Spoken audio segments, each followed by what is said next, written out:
বর্তমান বিশ্বের দুই মহাপরাশক্তি আমেরিকা চীন। সামরিক সক্ষমতার দিক দিয়ে কেউ কারো থেকে কম নয়। আমেরিকাকেই টেক্কা দিতে নতুন অত্যাধুনিক রণতরী নিয়ে আসছে চীন, যা ওয়াশিংটন প্রশাসনকে ভাবাচ্ছে। ৭৫টি যুদ্ধবিমান বহন করতে সক্ষম এই রণতরী নিয়ে গবেষণা শুরু করে দিয়েছে বিশেষজ্ঞরা। চীনের সর্বাধুনিক রণতরী ফুজিয়ান প্রায় ৮০,০০০ মেট্রিক টন পানি অপসারণ করতে পারে, যা চীনের অপর দুই রণতরী থেকে অনেক বেশি। চীনের আগের দুই রণতরী শ্যানডং এবং লিয়াওনিং এর পানি অপসারণের ক্ষমতা ছিল যথাক্রমে ৬৬,০০০ ও ৬০,০০০ মেট্রিক টন। নিঃসন্দেহে ফুজিয়ান চীনের পিপলস লিবারেশন আর্মির সক্ষমতার এক নতুন মাইলফলক। চীন তার তৃতীয় বিমানবাহী রণতরী ফুজিয়ানকে পরীক্ষামূলকভাবে সাগরে নামিয়েছে। এই রণতরীটি চীনের নৌশক্তি বৃদ্ধির সর্বশেষ উদাহরণ। চীন সাংহাইয়ের নিকটবর্তী সমুদ্রে পরীক্ষার জন্য নিয়ে যায় ফুজিয়ানকে।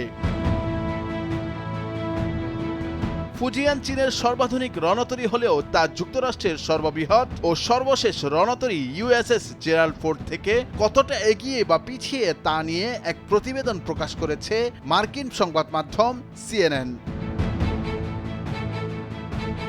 তবে সিএনএন বিভিন্ন থিঙ্ক ট্যাঙ্কের বরাত দিয়ে জানাচ্ছে, তুলনা যদি করা হয় তাহলে পানি অপসারণের দিক দিয়ে জেরাল্ড ফোর্ড অনেক এগিয়ে। ফুজিয়ানের সক্ষমতা যেখানে ৮০,০০০ মেট্রিক টন অপসারণের, সেখানে জেরাল্ড ফোর্ড অপসারিত করতে পারে ১,০০,০০০ মেট্রিক টন। যুদ্ধবিমান ধারণ ক্ষমতার দিক দিয়েও এগিয়ে মার্কিন রণতরীটি।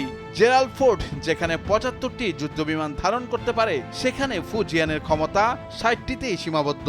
ফুজিয়ান যুদ্ধবিমান উড্ডয়ন কাজে ব্যবহৃত ক্যাটপুল্ট ইলেকট্রোম্যাগনেটিক। জেরাল্ড ফোর্ডে সুবিধা থাকলেও অন্যান্য মার্কিন রণতরীতে এটি নেই। ফুজিয়ানের গুরুত্বপূর্ণ একটি ফিচার হলো তড়িৎ চুম্বকীয় ক্যাটাপল্ট সিস্টেম, যার মাধ্যমে অপর দুই রণতরীর তুলনায় অপেক্ষাকৃত ভারী যুদ্ধবিমান এই জাহাজ থেকে উড়ে যেতে পারবে। পুরনো দুই রণতরীতে স্কি জাম্প প্রক্রিয়া ব্যবহার হয়।